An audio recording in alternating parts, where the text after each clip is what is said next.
भगवान विष्णु का परशुराम अवतार सतयुग में ही हुआ था और वो आज भी एक अज्ञात स्थान पर तपस्या में लीन हैं। वो इंतजार कर रहे हैं कलयुग के अंत का, जब भगवान कल्कि का अवतार होगा। कल्कि पुराण के अनुसार चिरंजीवी भगवान परशुराम जी ही कली असुर का वध कराने के लिए भगवान कल्कि को अस्त्र शस्त्र की शिक्षा देंगे। ऐसा इसलिए है क्योंकि भगवान परशुराम से ज्यादा बड़ा अस्त्र शस्त्रों का गुरु संसार में कोई नहीं हुआ।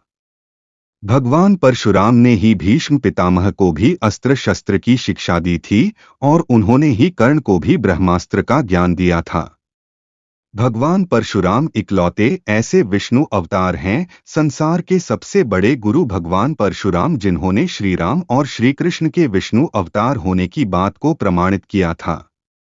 भगवान श्री राम ने जब शिव जी का धनुष तोड़कर मां जानकी से विवाह किया था तो उनका सामना भगवान परशुराम से भी हुआ था।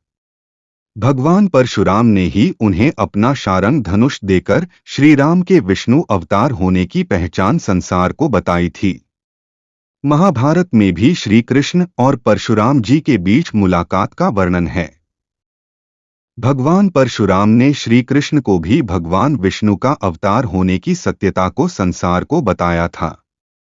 लेकिन भगवान परशुराम ने क्यों अवतार लिया और उनके अवतार का उद्देश्य क्या सिर्फ सारे क्षत्रियों का संहार था, तो ऐसा बिल्कुल नहीं है। भगवान परशुराम चरित्र में परशुराम भगवान विष्णु के गुरु रूप अवतार हैं, ठीक वैसे ही जैसे वेदव्यास भगवान विष्णु के अंशावतार हैं। जहां वेदव्यास ने वेदों और पुराणों की रचना कर सनातन धर्म को मजबूत किया, उसी प्रकार भगवान परशुराम ने अस्त्र शस्त्रों का ज्ञान भगवान शंकर से प्राप्त कर संसार को अस्त्रों और शस्त्रों के ज्ञान से समृद्ध किया। परशुराम जी ने सभी क्षत्रियों का संहार किया, ये तो कहीं नहीं लिखा है, लेकिन भगवान परशुराम ने सिर्फ है वशी दुष्ट क्षत्रियों का संहार किया था। है वशी क्षत्रियों के राजा कार्तवीर्य अर्जुन ने उनके पिता की हत्या कर दी थी और कार्तवीर्य अर्जुन के वंशजों ने ऋषियों और मुनियों की संपत्ति और भूमि पर कब्जा कर लिया था। परशुराम की लड़ाई सिर्फ है वंश से थी। ऐसे में भगवान परशुराम ने उस कार्तवीर्य अर्जुन का वध किया जिसे भगवान दत्तात्रेय ने 1000 हाथ होने का वरदान दिया था। कार्तवीर्य अर्जुन को संसार में कोई भी पराजित नहीं कर सकता था। कार्तवीर्य अर्जुन ने रावण को भी अपने कारागार में कैद कर लिया था। ऐसे कार्तवीर्य अर्जुन को जब अहंकार हो गया और उसने ऋषियों और मुनियों को सताना शुरू कर दिया था। एक वक्त ऐसा आ गया जब कार्तवीर्य अर्जुन ने भगवान परशुराम की मां रेणुका देवी का अपमान कर दिया था और बाद में भगवान परशुराम के पिता ऋषि जमदग्नि का वध कर दिया था।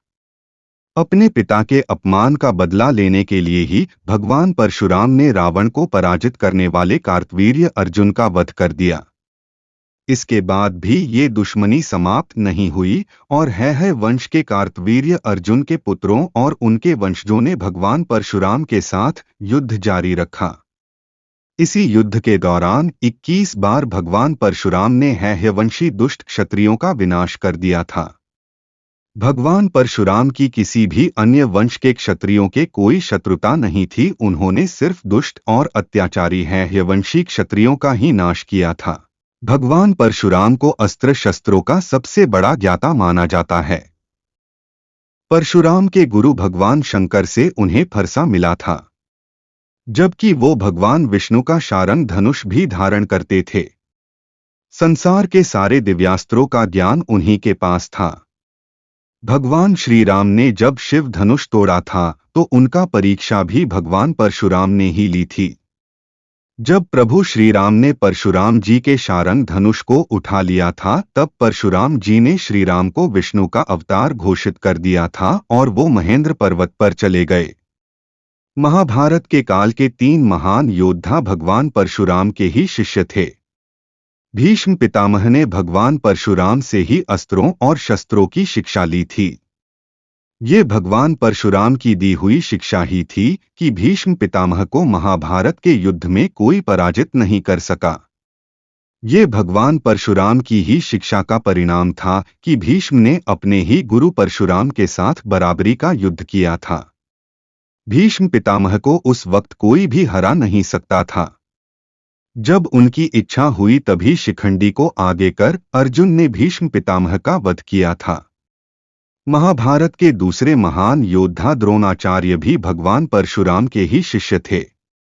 ये भगवान परशुराम की दी हुई शिक्षा ही थी जिसे द्रोण ने अर्जुन सहित सारे पांडवों और कौरवों दी थी।